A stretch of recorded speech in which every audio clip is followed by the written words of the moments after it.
Attacking someone from behind in self-defense. No. You're going to attack somebody from behind. Attacking people from behind. Okay. That's what we're teaching today. Think about that. It's horrible. Right? Is it? Why would you? Because that means you're a horrible person. You're trying to attack someone. You never attack someone from behind. Yeah. All right. All right. Don't you kind of wish Jay would attack me from behind right now? Oh, yeah. Yeah, defense of others. So it was soft clickbait. So I'm not talking about really defending yourself by attacking someone from behind. That doesn't make any sense.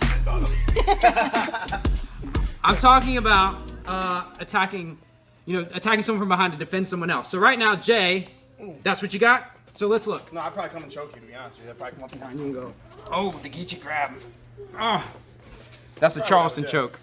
Hey, and before everyone gets all crazy in the comments, I'm talking about legal self-defense or defense of others, which will vary based on the laws where you are and the circumstances of your incident. This is more just like musing, because even if you ask experienced martial artists or combat athletes what they would do if they had a free shot, they don't always have a good answer. A punch or a choke is not a bad idea. I'm going to show one of each that I think is a little better if you've got a free shot. So Jay, you've got her up against the wall. Right. You get up against the wall, and I do with that to you. I'm going to show the technique. It's fine. It's not weird. If you've got a free shot, there's a lot of things you could do.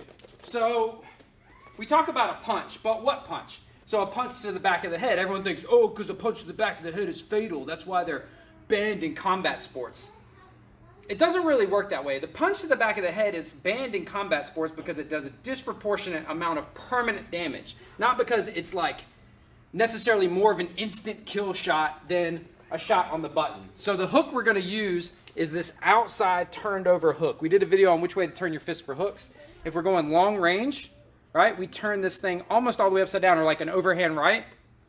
I need these two knuckles to hit his chin, so I'm going to sneak him like this, not something like this, because that means this lands right here. So we want these two to land, not these two. You feel really strong. It's actually scary, a little bit. He does. It's all right. I mean, I know. All right, get back to work. I know your strength, but it's just scary a little bit. Well, I trained him, so of course. But I feel like I need more training. Oh. No, I mean, I train with you, but somebody else says, you know what I mean? Oh, okay, I get what you're saying. It just makes me oh my gosh, I thought I was You wanted fine. different partners. Every once in a while. You could even do this drive-by style. You'd be like he's fighting her, and you're woo, boom, and then you go, woo, like that. That's what they always do.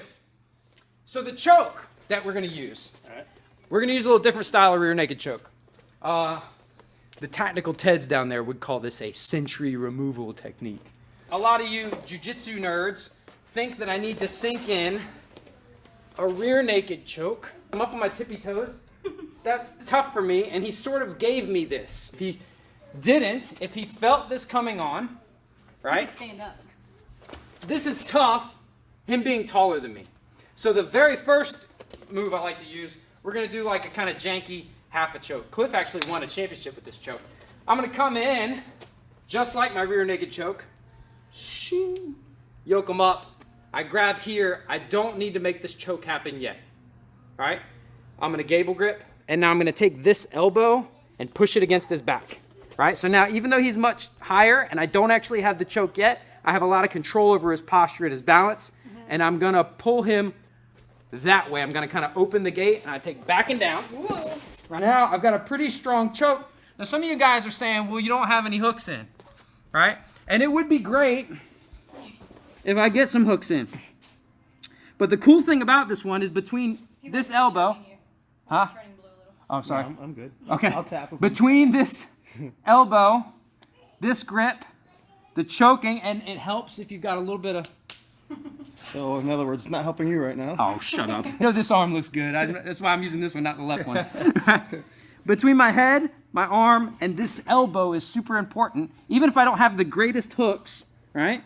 I can compress, and I pull my shoulders back. I retract them like I'm doing a row, and I push my head into his, and I get the tap.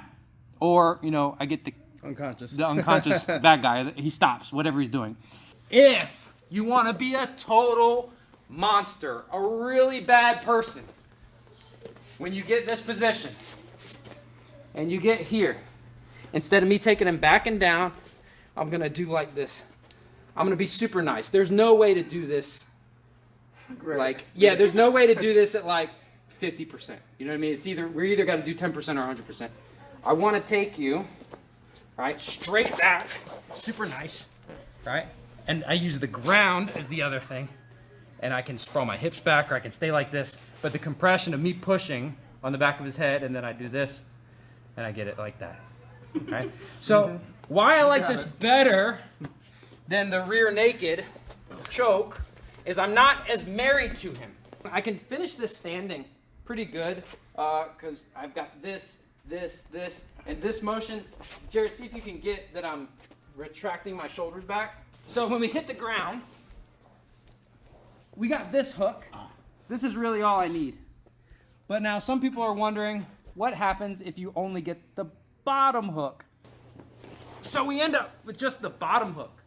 Now, the bottom hook is actually a good one to have. Most people want to have this one. They feel like they need to throw that over. It's not super important. If he tries to get his back to the mat and I don't have great hooks, I don't actually need them. This foot, this foot right here can serve as a hook. It's not the best, but we can make it a makeshift hook. So there's your 2 ways to attack somebody from behind in defense of others. Not really self-defense. It's your turn to try to say it. No. For fitness tips, concept. Already?